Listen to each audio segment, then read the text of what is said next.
Can't help but wonder where I'm bound, where I'm bound. Can't help but wonder where I'm bound. Hello, everyone, and welcome to What's the Rush with me, Rebecca Rusch. This is a place where we debunk the old adage that you either win or lose. Instead, we are going to embrace a more modern and proven formula in the game of life. You either win or learn. Of course, we talk to people who've achieved incredibly impactful feats, but instead of shining a light on all that they did right, I'm more interested in looking at where they really stretched and learned so we can learn too. And there is no one better in the whole world to talk about this concept of being a perpetual student of life than the co-founders of the Modern Elder Academy, MEA, Christine Sperber and Chip Conley. Yay! Yay! And we're missing our third co-founder, Jeff Hemley. Yes, getting 2 out of 3 of you is a gift. And I feel like Chip and Christine and MEA don't really need an introduction because the whole world loves and knows you and knows about MEA. But I'm going to do it anyway, just so to be sure that everyone has the background and a launch point. So MEA, Modern Elder Academy, is the world's first midlife wisdom school where Chip, Christine, and co are reframing the second half of human life and giving people tools to navigate and thrive in this stage. Forget about midlife crisis. They've literally mapped out the path to a midlife chrysalis for us. Chip is an industry disruptor in so many ways. He's a best-selling author of a shelf full of books, including the one I'm reading, his most recent, Learning to Love Midlife, 12 Reasons Why Life Gets Better with Age. He revolutionized the hospitality industry with Joie de Vivre hotels and then helped transform Airbnb from a startup to the world's most valuable hospitality brand. And he had an epiphany during that time about the power of intergenerational wisdom. And that led to his latest mission that he's doing right now, reframing how we think about aging and creating an educational path for folks to thrive in midlife and beyond. And his spunky co-founder sitting next to him, one of his spunky co-founders, Christine. Dog? That one. And there we got another dog too, of course. Oh, Of course he has a dog. My God. As you can already tell, Christine Sperber is an absolute force of nature. Her journey from World Cup snowboarder, action sports industry leader to hospitality innovator embodies the essence of risk and reinvention. She does not take the well-trodden path ever. She turns bold vision into reality with so much grit and grace and humor. And I feel like her specialty is in cultivating culture. And she's done this in action sports industry, hospitality, and now in human growth and education. She has pushed through so many barriers where others weren't bold enough to go, personally or professionally. She's also true to my heart. She's a fellow dirtbag, athlete, nature lover. She talks to animals. I instantly bonded with her. These are the 2 world's leading experts in life's transitions, and their mission for us is to help us navigate these transitions gracefully and purposefully. I invited these 2 to talk to you because my experience at MEA totally opened my eyes and my heart last year during a really tough transition of my own. And this podcast is actually a result of the values and vision and steps that they helped me discover. So welcome to the show, Christine and Chip. I am so happy to talk to you today. we're honored to be here.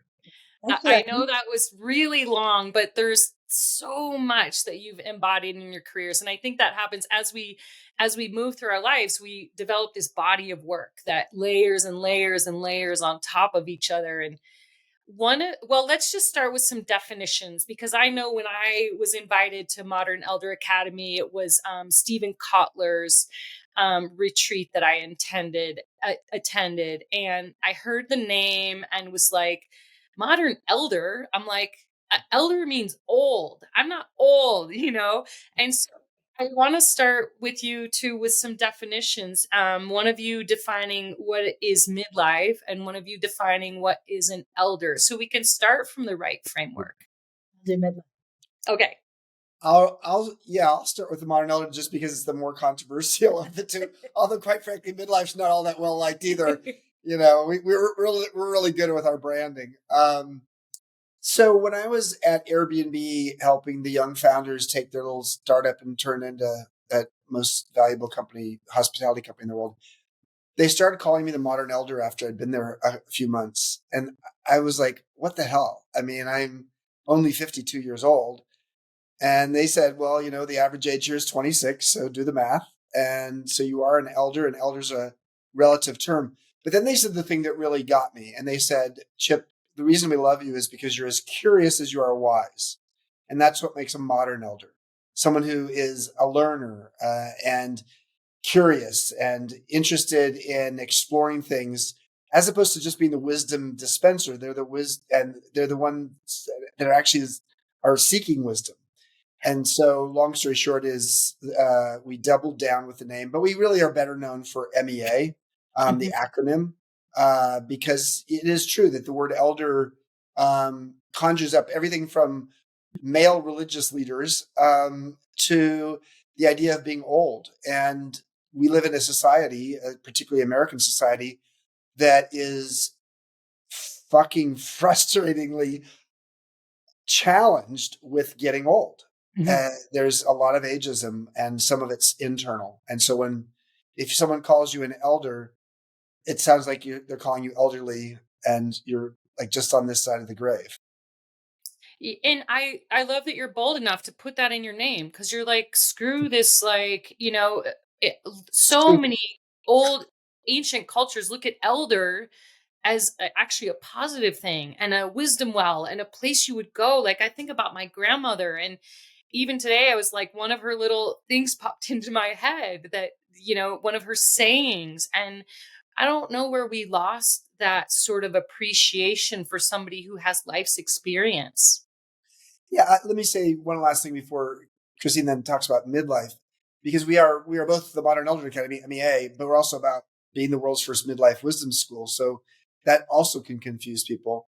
I mean, Tom Brady, as a NFL quarterback in his early 40s, was an elder in the NFL, Right. and because it is a relative term.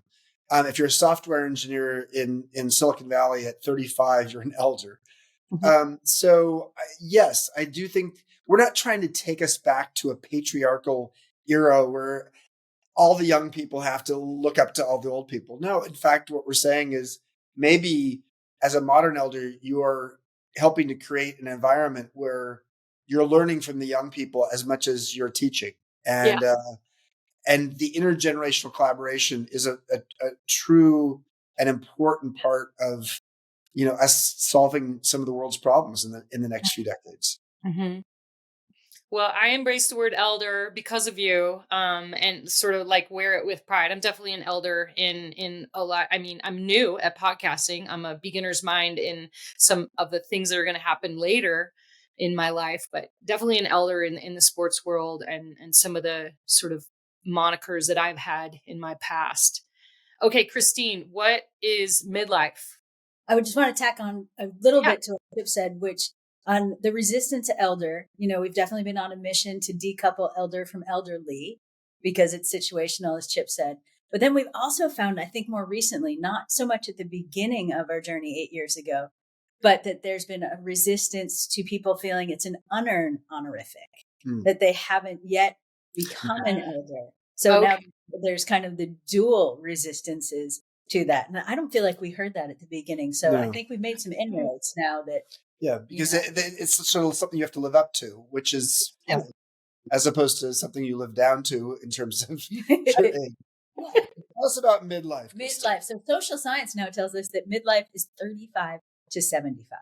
So in sports terms, we're talking marathons, not sprints. Yeah. Right. And as we often say around here, that it's so ripe for a rebrand. If you do a call and response in basically any classroom, if I say midlife, you say crisis. And, we're working through really kind of changing that paradigm, because it's just not true with all this additional lifespan, additional health span that what was it, 46 at the turn of the century? 47. 47. And the year 1900.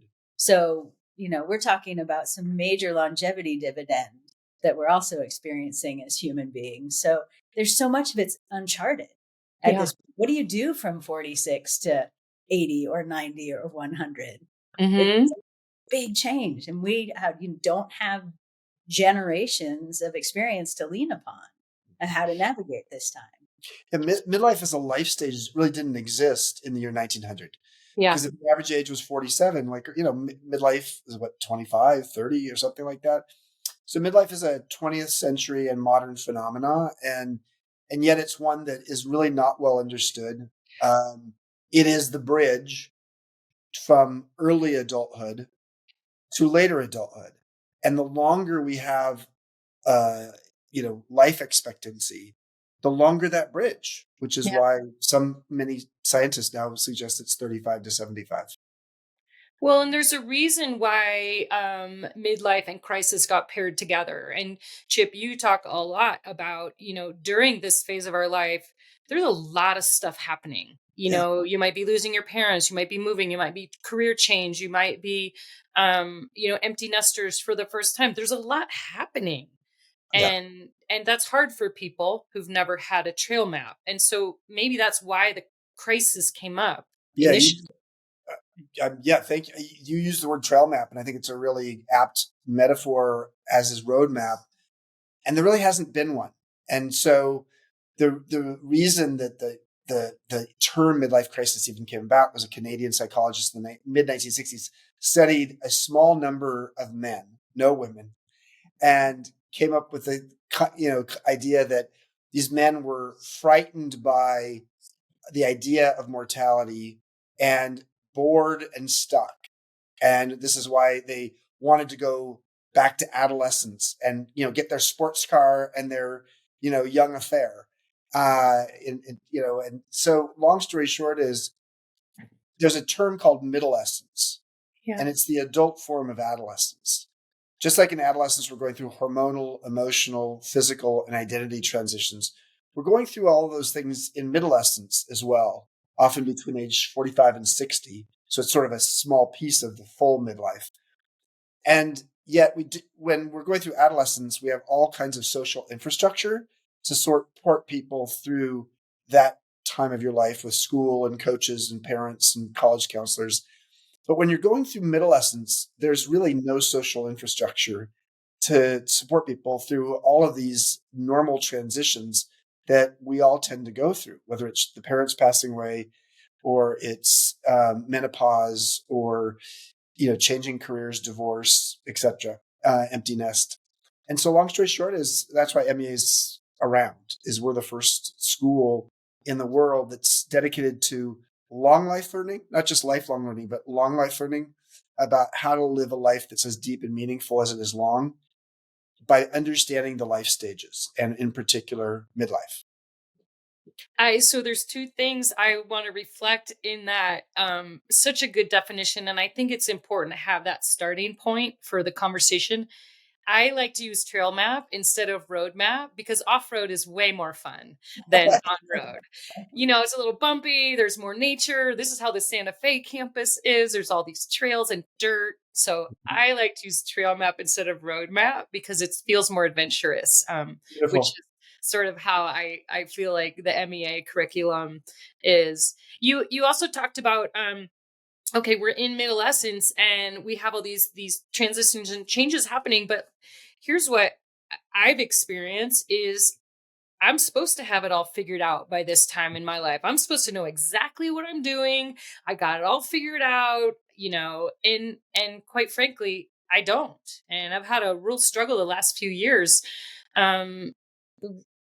Talk about we don't have our own trail map and why we needed one, but socially we're expected to be if we're expected to be the elder and the adult, we have all the wisdom already, right? Right, Christine? Absolutely, and not at all. I think what you're describing really is that there's so much liminality that we find in this life stage, right? Favorite word ever. Will you define that, please? I love this word. Liminality describes a place that's kind of the betwixt and between. You're neither in one space or another. Lots of examples in nature. We do an exercise here on the Baja campus where we write words in the sand where the waves come up, right, and touch. It's not the ocean, it's not the beach, it's the in-between. It's a liminal space. And often those words get reclaimed by the ocean. And as Saul says, goes to the great unknown. Another example that we lean on quite a lot here, and probably the one that lands in the most visceral way, is the chrysalis. The journey from a caterpillar to a butterfly. In that chrysalis, that being in turn turns almost entirely to soup, and we feel that that's a fairly apt comparison to what midlife is like for many humans, where we're in that soup. We don't know what we'll become. We retain the messages and memories of the time that we were caterpillars. Too much outside force is no good. You can't crack somebody through that chrysalis any faster, but you can certainly create conditions to support their own blooming. And I mean, I love the butterfly, the chrysalis so much.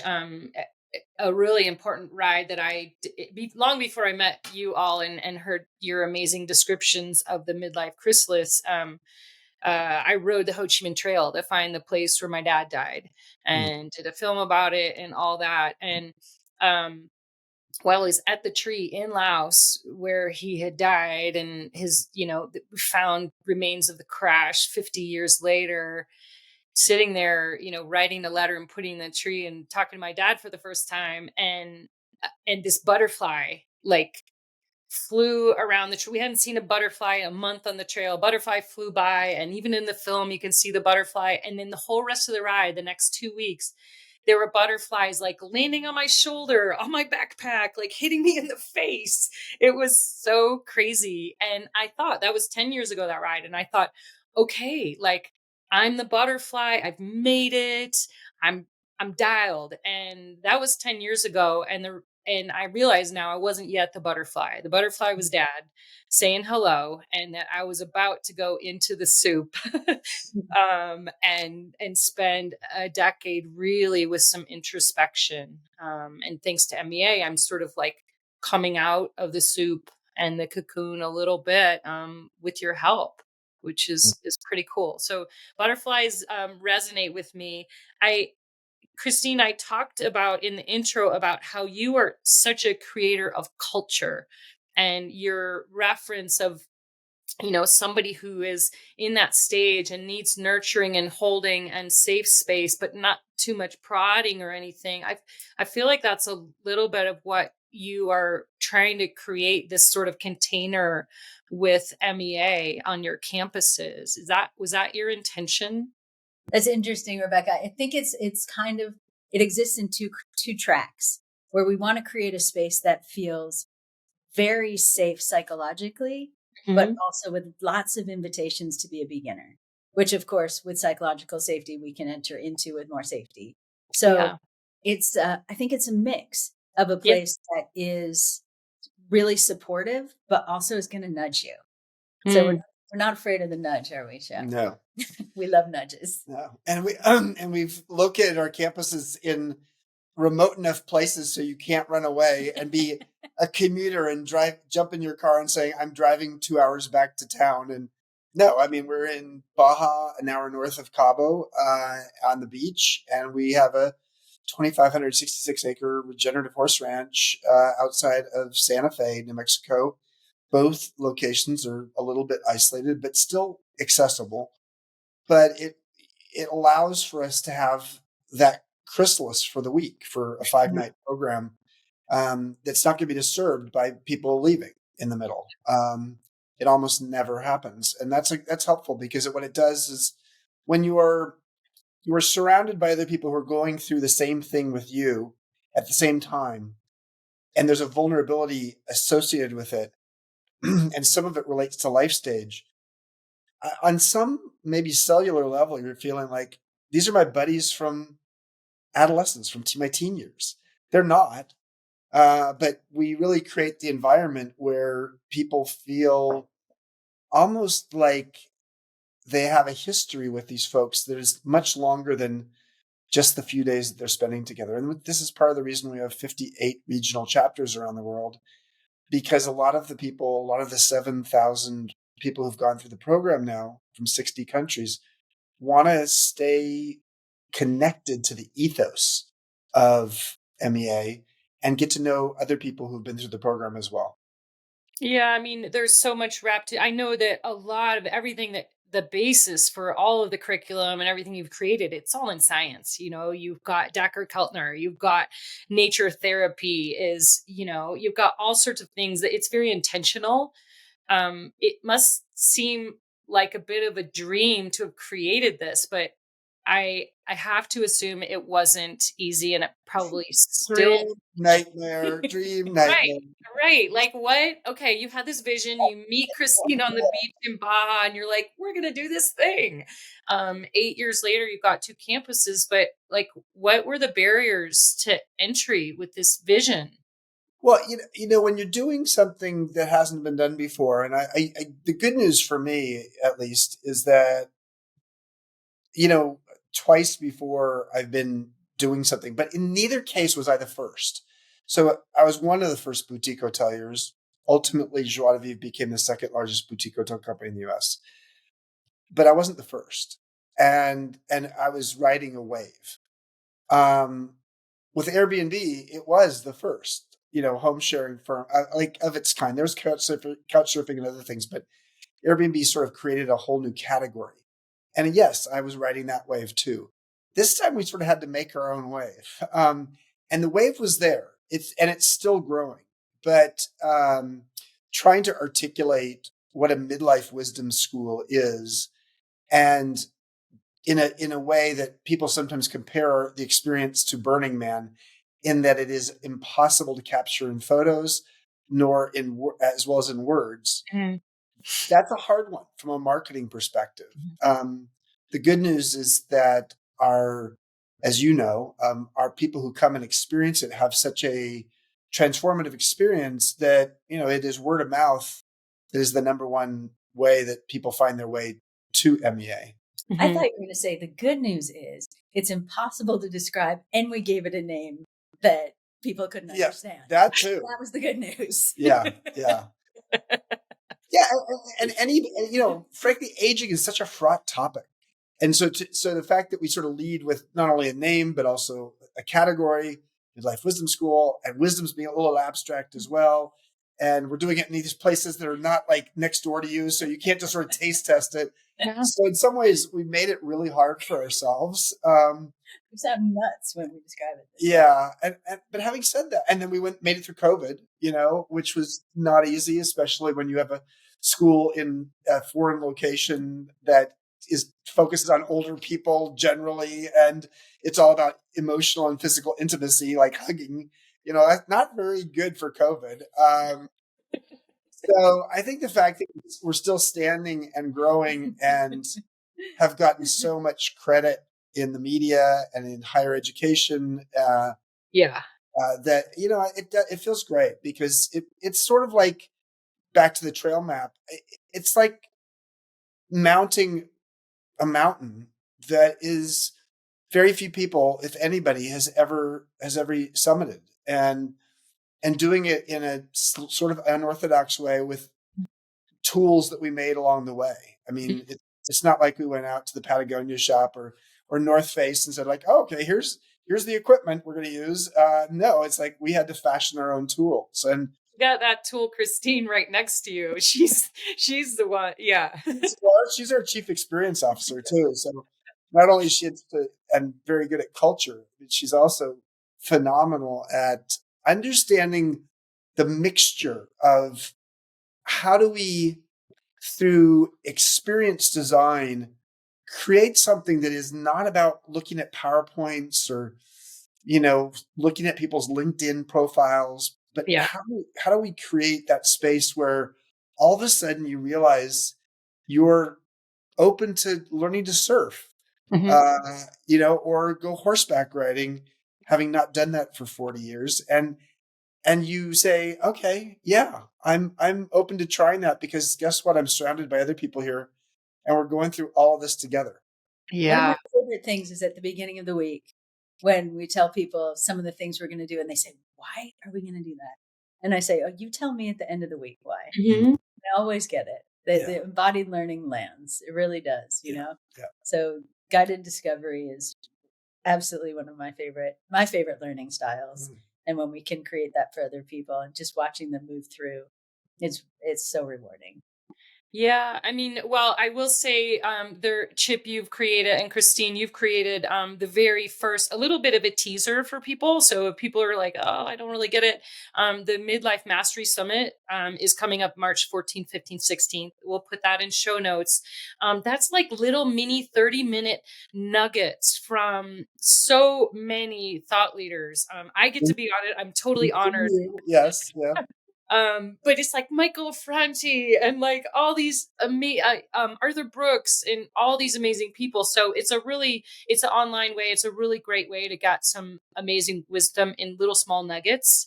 I think that that's a brilliant appetizer sort of version for the real deal that you all have served up. I'm thinking about one of my ideas after I attended in Santa Fe for Christine, because I knew she was the chief experience officer. I went and said, you needed a playground. You need an adult playground with swings and hula hoops and all that kind of stuff. Yeah, so a rope swing. But you're adding more things in the campus, and I'll be there for the session that I basically begged you all to come work for you, because I never wanted to leave the campus. So I'm happy that you welcome me in, and the goal with the session that I'll be doing with David Stewart of Super Age and Ages magazine. He's amazing. It's called Own Your Fitness, Own Your Future. And we're really going to bring some physicality for people. And like Christine said, maybe push folks a little out of their physical comfort zone for people who've maybe lost track of that. And this again stems from my experience of losing track. My first injury in the history of my 30-year career was really just a few years ago with a concussion and a TBI. And I spent 2.5 years really not moving. And the deterioration of my mental and physical state was swift. And my joints started hurting, and I couldn't sleep all of a sudden, and my digestion changed, and I experienced depression and anxiety. And I literally, for a professional athlete, I couldn't get out of bed and walk my dogs. And I didn't get good health care. I didn't get good guidance, and finally I did. But when I attended the workshop at MEA, it was really critical, transformational experience for me, because I was really, really suffering. And so I wanted to come back to MEA, and I felt like I feel like now I have a little bit more of a glimpse of what a normal person, not a world champion athlete, might feel like when they lose track of their health and their fitness and their vitality, and how bad that feels. When we can even all imagine, even if you have a paper cut on your finger, you notice it every day. It's like every moment of every day, you're like, and it's making you tense, and it's making your nervous system jump, even if it's a tiny, tiny injury. And so something bigger and larger, or not being able to get up without your back hurting, all of a sudden that infiltrates every part of your life. Your creativity gets stunted, your relationships, you're angry with people. And so that's my big mission with the May camp is to really debunk that, like, fitness doesn't have to be this hardcore thing. It's hopefully a lifestyle for us to take care of this package that we're moving around in, so that we can feel good for longer. And yeah, I want to know some of your thoughts on physical. Yeah, jump in, Chip. What's coming up for you when I talk about this? Well, the way I like to think of our body is it's this rental vehicle that we were issued at birth. Mm-hmm. And your job is to take good care of it. But, for the first half of your life, it's sort of like that cool sports car, and you want to go wax it every day and keep it clean. And you want to, like, you want it to be really impressive relative to all the other cars out there. Mhm. And you're focused more on the external than you are on the internal. And the key, I think, with time is you start to realize that it doesn't really matter what the exterior looks like as much as what it feels like on the inside, which is when you maybe in midlife start to shift out of this idea that you have to look the way you did when you were in your 20s. So that's one thought, just as a metaphor. But on a personal level, as you were saying, all that you were saying, I just realized that, I've been going through for 6.5, 7 years now, a cancer journey with what used to be stage 1 prostate cancer, went to stage 2, went to stage 3. And in 2023 and 2024, I had, I had to, well, actually in 2021, I had a surgery, and then I had another one in 2023, taking my prostate out. And then I had 36 sessions of radiation, and I had 2 years of hormone depletion therapy, which basically means I had almost no testosterone, which basically, testosterone for a man and for a woman as well is something that is a driver of energy. So in the midst of all that, I went on the TED stage and gave a TED speech. I wrote a book and went on a book tour, and we launched our Santa Fe campus and went through a whole organizational shift. So it was a lot. And I used dark chocolate as my driver during a lot of that time. I still do. If you could only see here, I have some dark chocolate opened on my desk. But what I really got to a place on was like this feeling of a disconnection from me and my body. And it's really only in this last year that I've started to feel a little bit more embodied again, and feel like I have my energy back because I'm no longer on the hormone depletion therapy.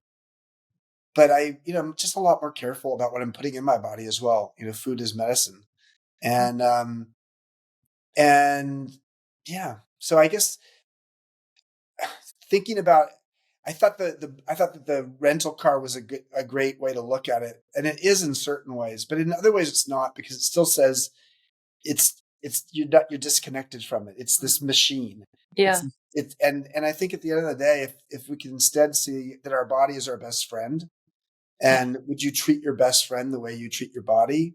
And when I say that, I don't mean that we shouldn't challenge our body or we shouldn't actually go for it, but I mean just the shit we put in our body and the way we treat ourselves when it comes to our sleep and a variety of things that are really, incredibly important. You want to treat your best friend as well as possible because you want that best friend for the rest of your life. And that's pretty much the definition of a body, is it's your best friend for the rest of your life until you die. And then it's no longer your best friend. Yeah. Yeah. I think sometimes it does take, it takes a setback physically for us to be like, oh, this isn't always going to work the way it has in the past. I might have knee pain. I might develop this. And I think until something happens, you don't really think about illness and injury until it's personal. Christina, have you had that This is our experience? hipster. Yeah. Hipster. I know. I call her hipster now. I love her. I feel like, in parallel to Chip's journey, certainly I didn't have cancer, but we were launching and I was going through perimenopause and menopause and had no idea. Here we are, like the world's first midlife wisdom school, really trying to be a guidepost for people in this stage of life. And we knew nothing. I knew nothing. And that's what I hear from most women who come through. We have the great good fortune now to partner with Dr. Suzanne Gilbert-Lenz, who has been an absolute lighthouse for me in this. And when I look back on the journey, like every single symptom and had no idea. They just seemed like random symptoms that could be, conflated with all kinds of others. Why do I have fatigue? Because we're operating a residential facility in an international location during a global pandemic. Of course I'm exhausted. Of course my sleep is terrible. Of course I have brain fog. There's so much stress that goes with that.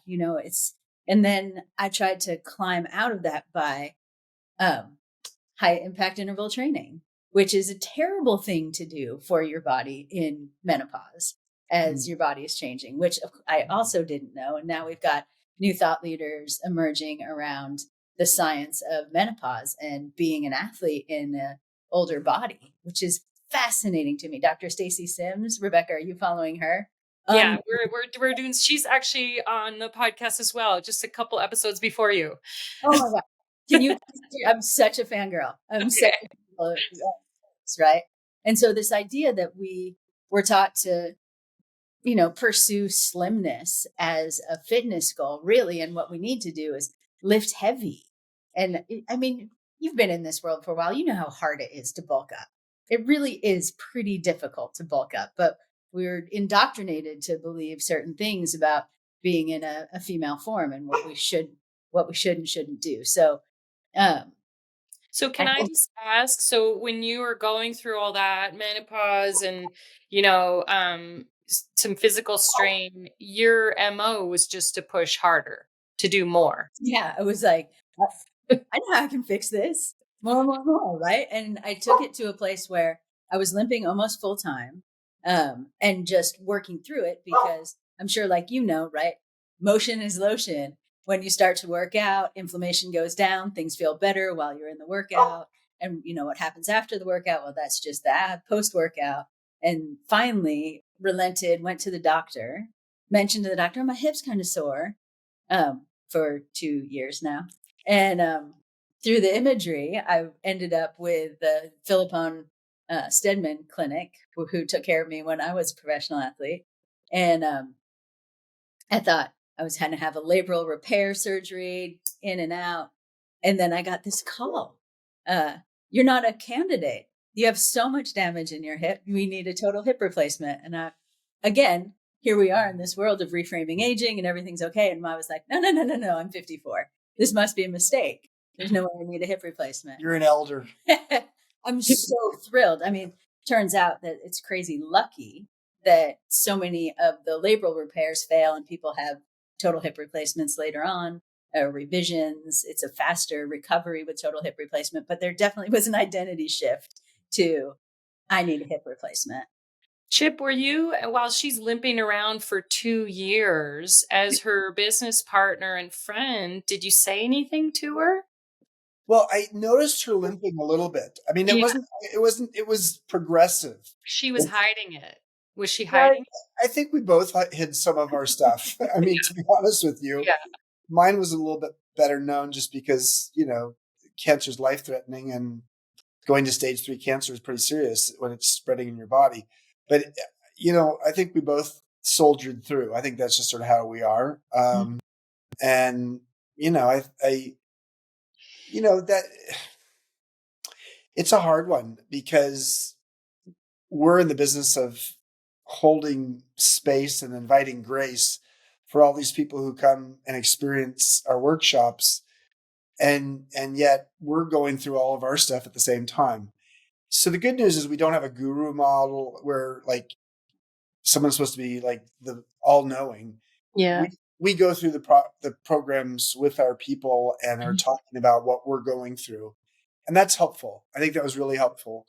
But it was a bit relentless in terms of the amount of work we were doing while we were going through both the physical and the emotional side of trying to heal ourselves. What came out? I mean, would you do it differently, knowing, going through a health challenge for both of you and still in it, some of it? Would you do it any differently with what you know now? I want to hear from you on this one. I mean, I have struggled with alcohol. I'll just say that one straight out. I mean, I'm in a point right now where I'm drinking very little. And during COVID, I drank a lot. And it was partly because, quite frankly, we were closed. Our campus was closed for 6.5 months. And when we reopened, we were we had a different model for a year or two there, where people were just coming down at light amount of programming and people could do whatever they wanted. And frankly, people came down like celebrating, like, oh my God, and everything's locked down in the United States. We're on the beach here in great weather. and hanging out with each other. And nobody got COVID until the very end of when we were doing that program. And so long story short is it was just fun to be with these people. And I know now, having done more research, the link between cancer and alcohol. And so I sort of wish during that time when I was going from stage 1 to stage 2 and then ultimately to stage 3 that I had dramatically cut back my alcohol usage. I don't know whether that would have maybe stemmed the tide of the growth of the cancer, but I will, all I can do now is to say, okay, I'm moving forward. I've, changed it, but I also gained 20 pounds and I've not lost that weight during the time that I was on the hormone depletion therapy. The other thing about hormone depletion therapy is you have the male version of menopause. You have, I had night sweats and the brain fog that Chrissy was talking about, and what else is the other one? That thing that goes up the back of my neck. It's hot flashes. Hot flashes. Oh my God. So I have a lot of respect for women and going through menopause and perimenopause because if men had to go through this, you can be assured that long, long ago, there would have been all kinds of treatment programs for menopause. That's right. Christine, what would you do differently on your journey of, your hip replacement and in a high, would you change anything or what have you taken away from it? There's so much upon reflection. Had I known what I was going through, that I think I would have prioritized sleep differently. Yeah. Changed my nutrition. Protein's my full-time job at this point, which is tough as I was a vegetarian for a really long time. I eat some fish now, just to get enough protein in my body. And I feel such a difference with that. I think I've also learned along the way, we were in this grinding kind of startup for almost 7 years, probably 6.5 years. We're still in it. We've evolved. We've made some really important evolutions recently. And we've got some great people in our organization who bring, operating procedures where I'm such a grinder. I'm so tenacious. I've got it. I want to do it perfectly. And I have a hard time releasing control of that. We've got the CEO or COO now, Gail, who is so good at process and she's so good at delegating. And I've really learned a lot from working with her and watching the way that she empowers people. And she's younger. And it's a good example of, learning from people younger than you. Yeah. And I don't know if I really had it to do over again, if I would change things. There's so much that you learn from being that tactile and hands-on in the early stages of your business. But there's certainly gentleness that I would have granted myself as someone who's going through wild hormone fluctuations and not realizing that that's what was happening. Yeah, I think there's a lot of grace to be, and you both touched on it, body awareness and awareness of, this package that we have. And we're definitely not defined. We're not our body, how we look, and that doesn't even matter at all. But we are the keeper of our body.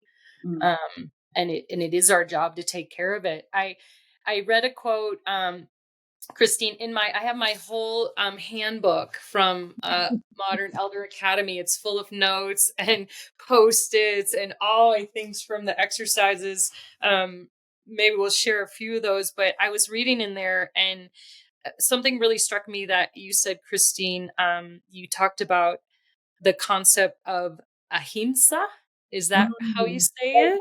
It is. Do you want to tell us about that? Because I thought it was really beautiful and it relates to what we're talking about right now. Yeah, ahimsa has to do with nonviolence. And as a yogic practice, I've had teachers who say it really has to begin with nonviolence towards ourselves. We can't project that outward. We can't be that way in the world if we're not giving ourselves that same kind of grace. So I love the concept of ahimsa. Thank you for why is it so hard for hard charging high achievers to bring ahimsa to ourselves? Chip, Would love to suffer. I mean, why are we not kinder to ourselves? And how do we shift that paradigm? I think for some people, I'm not saying it's everybody, there's a sense that if you don't strive, um, then you won't achieve. And the striving leads to the achieving. And therefore, the question is, can you strive in a way that's less toxic? Um, in American culture, we're very much a rugged individualist, dog eat dog, who's going to be on top of the hill kind of culture. And so it's not surprising that in that kind of culture that only provides 2 weeks of paid vacation per year, unlike the rest of the world, that we have people who are feeling like you have to push yourself. Yes, there's parents, there's all kinds of stuff, but there's a societal thing here. And we call it successism. And, consumerism is a term that's 70 years old. And everybody knows that's about keeping up with the Joneses. But successism and it's about consumerism is basically you're being oppressed by a societal norm. And I think there's a societal norm in the United States around success and how we define success that has a bit of a toxic effect on us. And what I think is beautiful is we get so many people who arrive at MEA burned out and realizing that they've been climbing up the wrong mountain, and they awaken to the fact that they have more options to them and that they can write their own script for success moving forward. They don't have to live a successism oppression that really often comes from their parents or from the community that they've grown up in or that they live in or their spouse or whomever. And when people start to realize they have that level of agency to define their own success, there's a freedom that comes with that. And it's really beautiful. When did you realize that in yourselves? Because I can imagine your career was massive successism and books and hotels and Yeah. where was that shift for you? For me, I just let's be really clear that I am always striving. And the question is, am I striving? What's behind the striving and what's the way I'm striving? For sure, egocentric striving is what led me to a lot of my successes. I would say the ego is still there. But as to use an interesting metaphor, I learned ballroom dancing when I was a kid in sixth grade, and the boy leads, the girl has to go backwards in heels. My ego is right now going backwards in heels, and my soul is leading the dance. And that is a really different thing. And you better have a sense of humor around your ego if you're going to do that. My ego is still there, no doubt about it. But the reason I do the things I do today is less about the needing the ego to be stroked. And it's definitely more about like, why am I doing this to make it a better world? And and I don't say that to be virtuous. I'd say it just because that's sort of real for me. But and then on like, how do I do this striving? I mean, I work really, really hard. I do a lot, but I'm really militant about my sleep, about when I go to bed, and I know when I'm going to wake up. I'm pretty militant about having time in nature by myself with my dog and how many hours a week I'm out there, what I call spying on the divine. And I'm pretty good about actually getting massages and body work to take the edge off. And I meditate every single day, even if it's only 5 minutes. Every single day I meditate. And I say 3 prayers and 6 mantras in the shower every morning as a stacking habit thing as well. So I do have the tools that we sort of offer in the program and the MEA method are things that I've incorporated into my own life. Yeah. You? And are they the same? Thank you for sharing all of that. it's good to see what you've created is also it's part of you as well. You're not just, leaving class and then going and living a different lifestyle. Are the mantras and prayers, are they the same? Yeah, you're going out and having a bottle of wine after, no. Are So they the much. same prayers and the same mantras, or do you switch it up every day? No, I have three prayers: the Serenity Prayer, the Saint Francis Prayer, and the seventh step, the 12-step seventh step prayer. Those are the prayers, and then I have 6 mantras, which I say 3 times each. Yeah, and in a 5 to 7 minute shower, guess what? That's perfectly timed. Do you end with a cold? Do you do the cold shower blast? Are you doing that I kind of do. stuff? I do cold plunges. Yeah. It's real at our Santa Fe campus where you've been. There's been a lot. We have a steam room there now. We have a hot tub in one of the 2 retreat centers. We'll have it in the other one soon, and we're doing that. We're going steam room, plunging into the pond Yes. with ice in the pond. Great. Um, Better have it ready for May for me, because I definitely want to have people doing that. okay, well, the pond will be whatever temperature it is. It Okay. will not be warm in May. So yeah, you'll have that option. Christine, same kind of for you, how are you embracing, you all in the book, there's so much science behind all this stuff. And we all know we should meditate, we should journal, we should do these things. But are you embodying that? Have you made a shift from the hard charger who like doing the HIIT classes, blew your hip up and, is it soaking in for It you? is. I lean on the MEA tools every Yeah. single day. I keep saying, like, right now I'm actually our poster child. I'm like Mhm. our average age. I'm our average sex. I'm gray wave of divorce. Oh, I you're have better than to average admit. sex. Not, Couples. not that I've ever had that experience. Um, the Yeah, majority your recent divorce say too, I mean, I feel like I've hit all the major marks, and I have to say it's really quite a smooth and happy time of my life. I'm moving house, and it's like I just have the sense of it's all fine.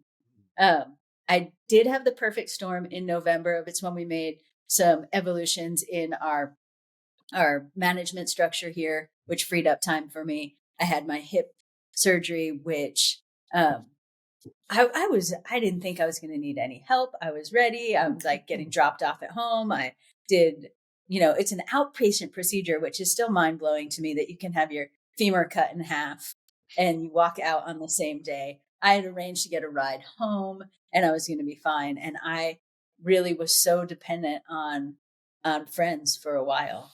Yeah. And I think, like so many of us, it was a really beautiful lesson in kind of submitting and accepting. And so, perfect storm of work changing, health changing, relationship changing. And it feels like a significant downshift. So, certainly less structured and disciplined than my friend Chip here, but all Yeah. kinds of grace. And I'm really having quite a lot of fun right now. Well, it's hard to ask for help. We know that, and it's hard for adults to ask for help because, like I said, we're supposed to have it figured out. It's hard for you to ask for help when you see other people are hurting too, and you don't want to bother them. You don't want to be a burden, and it's hard to admit that you actually need help. And I'm right there with you. I prolonged my recovery for years longer than it needed to be because I was hiding and in denial about having the health crisis. I think we just get used to doing as well. It's not even like there's a resistance to asking for help. I just wasn't even aware that it was there. It was like, this is what I do. This is how I get it done. This is how I handle. Yeah. I always have. Why would it be any different now? Well, and we have these paradigms that have served us very well through life, up to a certain point, and then at a certain point, those tools and tactics don't work anymore. And it doesn't mean they were bad, getting you to where you were in your sort of caterpillar chomping, consuming part of life. But at some point, those same hard charging tools and tactics don't serve us anymore. And oftentimes they're self sabotaging, and shifting that framework to find a new tool set is really hard. And it's exactly what you're helping us do, me included. And I know I keep gushing about the work that we've done together, but it's insane how much you've helped me. Yeah. What do you want to say, Chip? Well, first of all, thank you. Thank you. Your story, as is true of all the thousands of stories of people who've gone through the program, is what make it worth it. You know, Yeah. and I just think that's what's so interesting is prior to MEA existing, there have been personal growth retreat centers, for a long time. And there have been, all kinds of ways for people to have coaches and things like that. But what's surprising is that there had never been a place really dedicated to the psychological and emotional, physical and spiritual transitions and life transitions that are going on in one's 40s, 50s, and 60s, with a long life learning perspective, helping people understand the life stage and understanding how to cope and excel, and using the science of longevity and the art of living to create a new way of curating one's life. And I just think it's really weird. It's really weird to me that hasn't existed up until this point. It having now created it and grown it with 2 campuses and all kinds of online programs, etc. I just know how hard it has been. It has been extremely challenging to make it work. It's now working and it feels beautiful. And I'm really curious to sort of see what happens as a next step in Yeah. terms of, we really want other people to go out and create their midlife wisdom schools as well. And the universities have something called midlife transition schools as a category. Mhm. But it's a very different animal. It's usually a year-long program. It's really expensive, and you have to take a year off and live on campus and go to Mm. school with young people. And it's beautiful, but it's quite rarefied. And so that is sort of like the Mercedes Benz, and we're like the Volkswagen, Yeah. although we're Volkswagen with 4-season style. So, yeah, but it's Porsche engine. Porsche engine for sure. Yeah, I mean, yeah, you've created a beautiful thing that obviously resonates, and it does include mind, body, spirit, like the whole package. Whereas there are programs that help. I think about navigating the healthcare system for my concussion. It was like there was someone who could help me with this, and someone who could help me with this, and but I had to like try to put it all together, which was exhausting. And sort of on a holistic model with MEA, you brought everything together for people. And I also love the fact that you're not teachers per se. There are people there sharing wisdom. Wisdom is shared, not taught, is one of your premise that is amazing. So everybody's there. Yes, that's the Jeff Hemingway Yeah. So piece. we're all there together. It's not like you're in charge or Christine's in charge. And I felt that when we sat around and shared, and you even did the same exercise where we put stickers on our chests of like the labels and, constraints we have for ourselves. And they're pretty awful. And I wrote them down and I was embarrassed. And you looked and you read mine and you're like, oh, we should talk. I think you could relate to some of the identity issues that I was struggling with. I want to talk about maybe one last concept that I know you have in your workbook and ask you. Everyone knows about, I think everyone knows about the hero's journey, and maybe you can briefly talk about the arc of that. And then I want to ask you if you've heard of the heroine's journey and you Yes. know about that. And so maybe let's talk, because I really resonated with the hero's journey early in my life. And once I learned about the heroine's journey, I was like, oh, there's a little more to it than just the warrior going and conquering the wildebeest. Yeah, I'll just say I like to call it the human journey. And Oh, that's so evolved. yeah, well, it's no he, she, shit. Yeah. Yeah. It's like them. I don't know. It's like, okay, let's just like stay non-gendered. Um, Exactly. the human journey speaks to this idea that there are 3 stages in any transition, Mhm. and there's the departing from the familiar, and often the ending of something. You go into the messy middle, which is the call to adventure. Now, that call to adventure in the sort of hero's journey, Luke Skywalker thing is like the challenge is outside of yourself. It is inside yourself too, but it's like slaying dragons, which is why it feels very masculine. And then there's the going back into society with a new pair of glasses. I think that the way I look at it as a human journey, not hero or heroine, just is that middle stage is very much of an internal, psychological, spiritual journey. Mhm. And the dragons you're slaying are inside yourself. Yeah. And so, I hope that feels less gendered, but it's, yeah, you're welcome to talk about the heroine's journey. I don't know if you know much about that, but if Rebecca, Molly McNeil brought it to us, didn't she? she might have, yes. Yeah, but I'd love to hear Rebecca. Well, it's very similar, and of course, it's not male or female or gendered or anything. It's just the way that they labeled these, and the heroine's journey is very similar, but it's and a lot of women I know, sports athletes, women I know, initially you're not necessarily going out into the world. You're actually you separate from the sort of quote unquote typical feminine aspects, because you're this hard charging, you're going out, you're proving yourself, and you're sort of embracing a little bit more of some of the typically masculine, like you said, validation through external stuff like that. So you're actually sort of denying the sort of softer side of yourself to go prove yourself. And then you realize that all the podiums and world championships and all those things, they're okay, but they're not everything, and they're not totally fulfilling. And then eventually you do turn back inward and embrace the wholeness of you, masculine, feminine, whatever it is, and sort of realizing, as you pointed out, the dragon you're slaying is actually right. It's not outside in the world. It's actually right inside you. And so it's a similar, I love a blending of the two of them.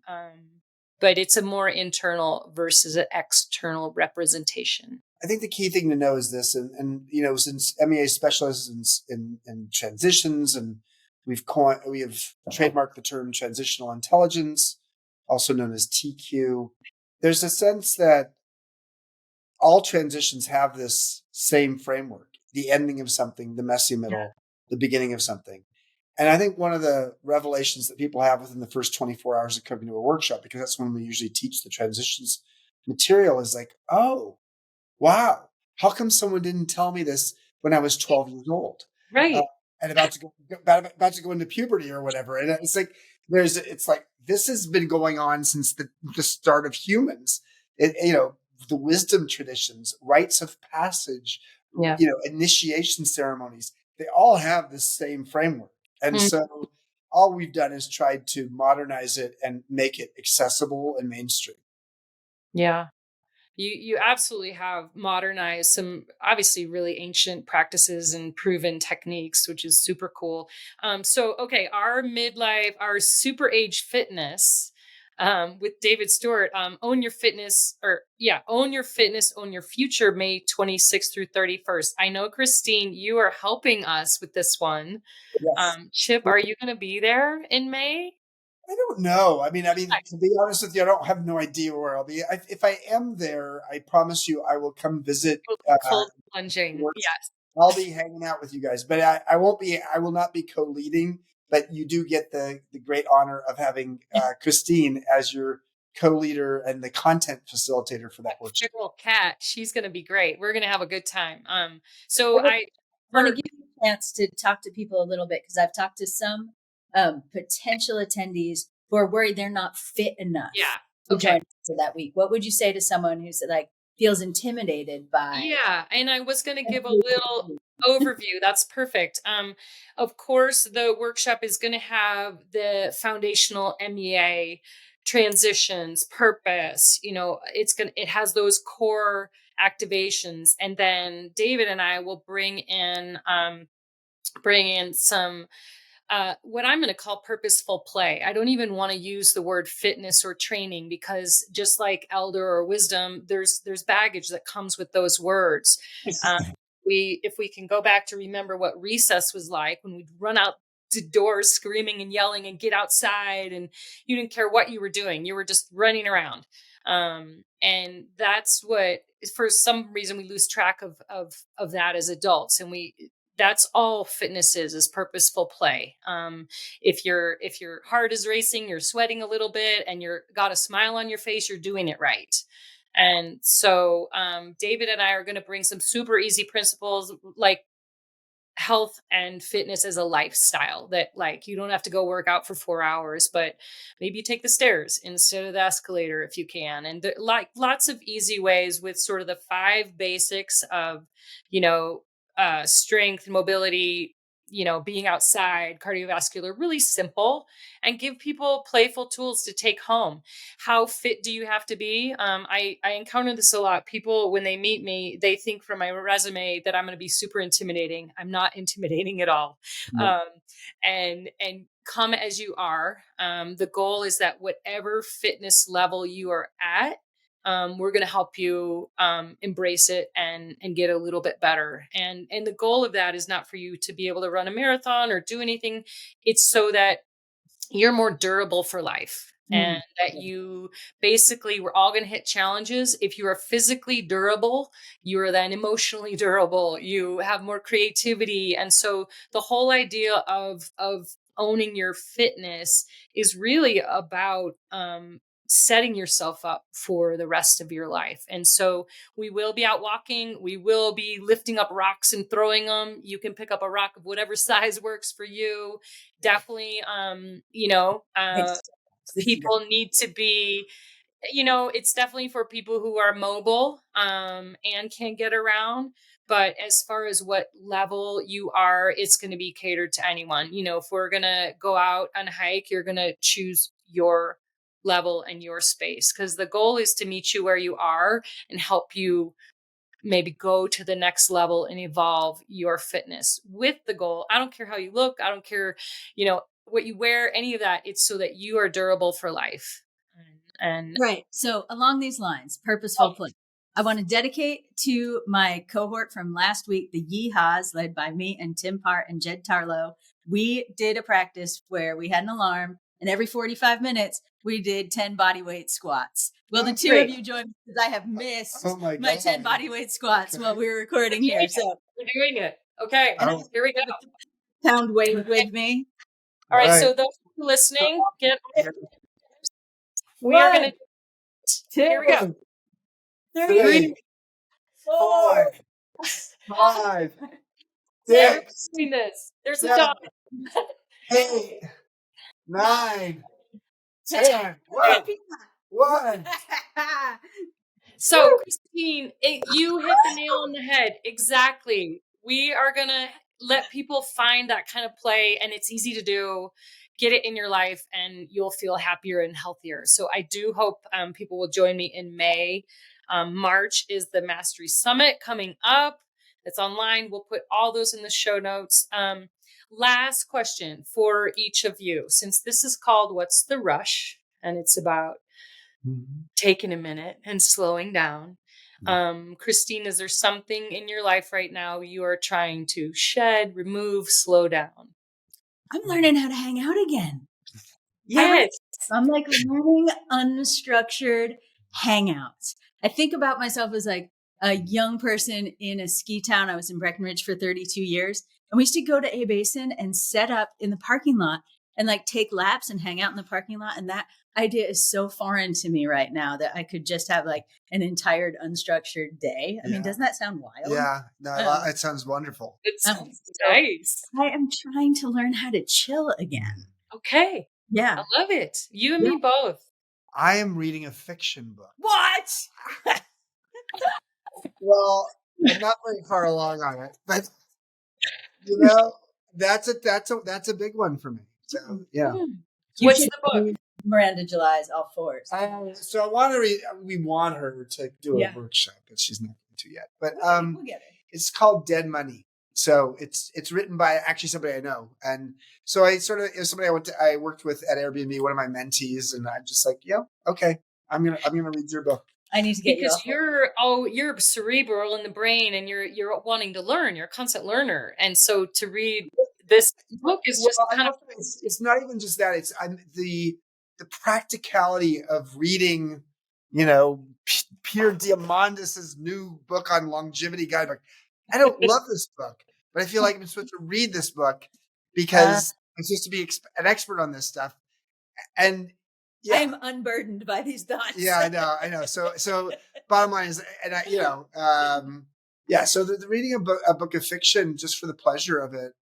Now I will say another thing. Oh my God, I love films, but we also have a film festival every year at MEA.